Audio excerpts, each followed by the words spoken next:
Wait, how am I doing this backwards? I don't know.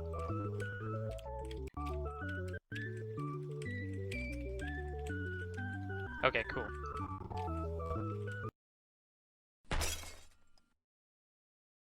Troops, I saw a bear here. Today, we'll be talking about Update 40 for Foxhole. This update features a new class of tanks and expanded victory conditions. So first off, a minor change is that the character customization screen has been removed. Instead, at the home base, you can go to one of the spawn barracks and change your character's appearance there. This is only temporary as character customization is being reworked for the future. Next up is victory conditions, or defeat conditions, and war achievements. So war achievements are faction-wide goals that can influence the final outcome of the war. War achievements are displayed on the map screen and on war memorials. There are currently 9 faction-wide war achievements available. These include things like Turning Point, which is when you liberate 40 unique towns in a friendly starter territory. Major Offensive, which is where your faction holds more than 80% of all towns at some point in the war. Or my personal favorite is Special Operations, which is where you claim one logistics town in the enemy starter territory when your faction owns less than 35% of all towns. This is definitely a huge nod to the colonial offensive that took the Port of Rhyme during World Conquest 59. Legendary. The next big change is an overhaul to the AI suppression system and structural damage models. Right off the bat, small arms will no longer damage defensive structures. High explosive grenades have also been buffed significantly, but I'll touch on that later on. So now, when you are suppressing the structure, after some time, the structure's faction flag will start to flash white. This is a visual indicator to say that it is suppressed, which gives you the opportunity to get up and use those high explosive grenades or other types of explosives, or bring in some vehicles. Note, 12.7 and 14.5mm weapons can still damage Tier 1 structures like foxholes, watchtowers, and Tier 1 bases, etc. Additionally, all AI structures now stay suppressed for much longer. Suppression capability of all weapons and the suppression resistance of all structures have both been rebalanced. And players inside of structures that are being suppressed will not be able to fire back, as they will also now be suppressed. Keep in mind that build sites or blueprints are still completely vulnerable to all weapon types. Speaking of structures, next up we have the border base. The border base is a special base that spawns near frontier borders, designed to help an invading force gain foothold into a region. They are built automatically and include starter equipment. I'll start off with a map example, then we'll see it in person. These regions belong to colonials and wardens respectively, and therefore the red line is drawn at this frontier. In this example, the colonials have captured the border base. Important to note that the border base in the warden territory belonging to the colonials is the most important one, as that is where the colonials will spawn and gather their equipment, while the one back in their territory doesn't really act as anything for them. If the wardens wish to reverse this, they would need to destroy both structures and then capture either of them. Though again, the warden border base in colonial territory will be their most valuable asset. However, capturing one forces them to capture both of them, just to stay unified. Border bases will only appear along roads and only along frontier contested regions. They won't spawn in the backline, so you can spawn at border bases much like frontier bases. And they don't take any construction time at all. They are just instantly built if you claim them. And as I said, once you claim one, you claim the adjacent one on the other side of the map border. Here you can grab supplies, set your spawns, and get to work. Note that they also have a provisional garrison, although that is the only upgrade they have for the structure, meaning that you will be able to spawn AI garrisons around it. But if you want more than AI garrisons, you're going to have to build a proper base. Destroying border bases is relatively easy. Assuming you get past all the defenses, all it takes is 2 satchels to finish them. Speaking of destroying structures, the newest warden vehicle to make its appearance is the Balfour Falconeer 250mm field mortar. This large mortar fires a 250mm siege mortar round.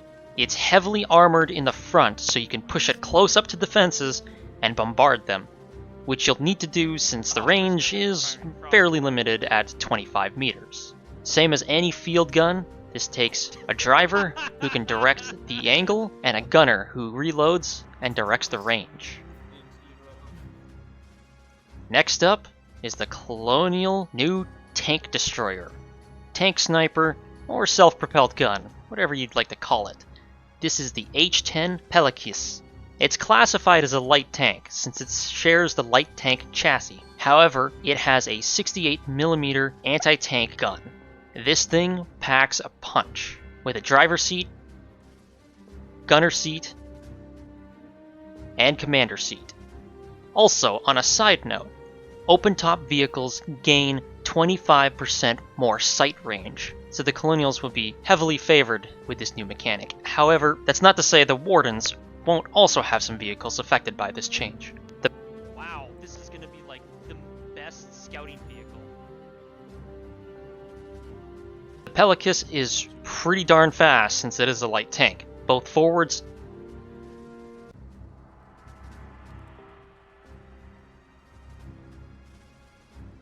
and backwards.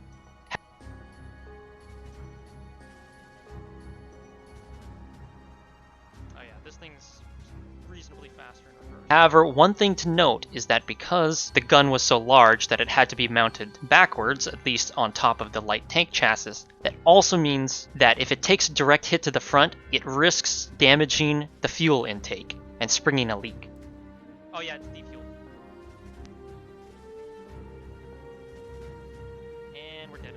Some other changes include border travel invincibility now has a cooldown, so troops will still be vulnerable to damage when border traveling in quick succession, so you can't just border hop back and forth to dodge enemies.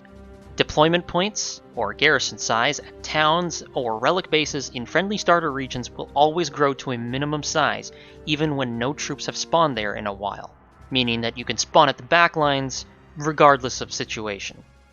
Frontier borders. Map intelligence and attack alerts are disabled near frontier borders, and frontier borders now appear as red on the map. This is to prevent cheeky camping along borders. All vehicles, except for motorcycles, bikes, and field weapons, are now able to run over fences. Some game balance includes the mortar half-track Pel test cost has increased from 45 to 55 refined materials. Structures are no longer buildable on roads except for tank traps and gates. Gates now actually require a construction vehicle to build and upgrade. The mortar shell armor piercing round has been removed. Storm rifle cost has changed from 20 refined materials to 165 basic materials per crate, and its crate size has been reduced from 20 down to 10. LMG now also costs 165 basic materials instead of 20 refined materials, and also has had its crate size reduced from 20 down to 10. 7.92 ammunition, crate size has been reduced from 40 down to 30. 12.7mm damage has been unified across all weapons, with the average damage being decreased by about 5 to 10%. 14.5mm damage has been unified across all weapons, with the average damage increasing by about 5 to 10%. 12.7 and 14.5mm ammo are no longer stackable, but both deal approximately 13% more damage to shippable structures such as emplaced weapons. Foxholes have had their health reduced by 30%. The explosive mitigation damage has also been reduced, and can be destroyed by about 2 high explosive grenades. The high explosive grenades no longer require tech, they will be unlocked from the start. The basic material cost for them has dropped from 180 to 100. Explosive material cost has also been reduced from 40 down to 10. The crate size has increased from 20 to 30. Production time has been reduced, stockpile retrieve time has also been reduced, and the damage has been reduced by 30% to avoid indirectly buffing them in their anti-tank role. Starter bases also now include 100 high explosive grenades. The garrison camps, such as Tier 1 town halls, have had a health increase of 60%. All Colonial light tank variants have had their health increased by 2%. Other changes include, there is a new comms rating system. The system is designed to encourage quality and relevant use of communication tools. Players will now have a rating associated with their profile, which is influenced by things like player reports, up and down voting, and other factors. Players with a low rating will have limited world chat, signposts, and map post capabilities. Input hints are now properly reflected in the map keys. Lastly, the field gun class of weapons can now stay hidden in bushes. They will also not be shown if they are around sight barriers, which means if you want to ambush tanks with a stationary weapon, you can absolutely do that. I cannot wait to fight in the Heartlands once again. There were some bug fixes, but I'll save that for the patch notes down below. That wraps it up for this update. If you like what you saw, like, subscribe, and share this with all the tankers and infantry who just love to charge straight at foxholes and other defenses. And as always, good luck, keep your heads down, and stay in your foxholes unless you're being suppressed. Bear out.